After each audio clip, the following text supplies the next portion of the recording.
Hearing and watching Lenny Dykstra rant and curse and slur his words during selfie Twitter videos is what it's like talking to the former Mets and Phillies star over the phone. In recent chats with NJ Advance Media, Dykstra repeatedly promised that he'd be exposing former Mets teammate Ron Darling, whom he sued for defamation, as pulling off a deception that would shock the sports world. In these calls, Dykstra would go on and on claiming to have paperwork to prove his accusation that would be shown to NJ Advance Media in a future meeting, and that this fraud outing also would reveal that Mets owners Fred and Jeffrey Wilpon were in on it. The secret is out. Ron Darling lied about cancer, okay? Dykstra said Monday during one of his several Twitter videos from a roadside of the 405 freeway in Los Angeles after his Uber ride was rammed into by a couple of hillbillies. This bizarre revelation about Darling, who was diagnosed with thyroid cancer in May 2019 and fully recovered by January 2020, came on the same day that Dykstra's lawsuit against his former teammate was dismissed.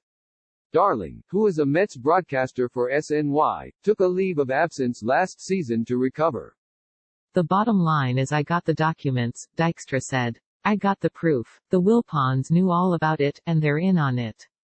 Never in a million bleeping years did they think Nails would get to the bleeping bottom of this, but I bleeping did. ... I'm going to prove it when I do in an interview with an AP writer and expose them because I got documented proof. That means I can support what I say. Dykstra, 57, filed a lawsuit in April 2019 after being accused of yelling racial slurs to Boston Red Sox pitcher Dennis "Oil Can" Boyd, who is black, during Game 3 of the 1986 World Series, in a book co-authored by Darling.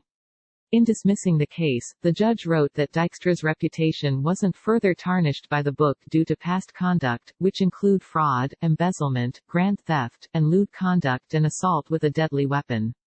Dykstra responded by accusing the judge of accepting bribes. Dismissing Ron Darling's case, obviously the judge was bleeping paid off or something, Dykstra said. I don't give a bleep. Dykstra, who has homes in New Jersey and New York City, definitely doesn't care whom he offends. Before his Uber incident, he even took shots at former Phillies teammate and two-time National League MVP Dale Murphy, whose son was struck below an eye with a rubber bullet by a cop while protesting for George Floyd on Sunday night. No children of Lenny Dykstra have had issues with police resulting from being part of an Antifa mob, tweeted Dykstra, who has served time in prison. We Dykstras have proper respect for the men in blue. Later in the day, Dykstra's ranting in Twitter videos even suggested that Darling and/or the Mets were responsible for his Uber accident, which apparently left him shaken up but not seriously injured. Maybe they tried to have me iced, Dykstra said. I don't know. I die when I want to bleeping die. How's that? The cop said most people would be in a bleeping ambulance right now. They said to wait for an ambulance. Bleep that. I'll walk bleeping back to my hotel, in this La La Land freak town.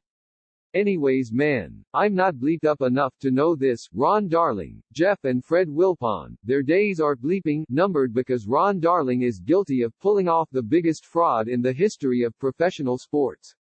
And it's ongoing. It's ongoing. Our journalism needs your support. Please subscribe today to NJ.com. Randy Miller may be reached at rmiller@njadvancemedia.com. Follow him on Twitter at Randy J. Miller. Find NJ.com on Facebook.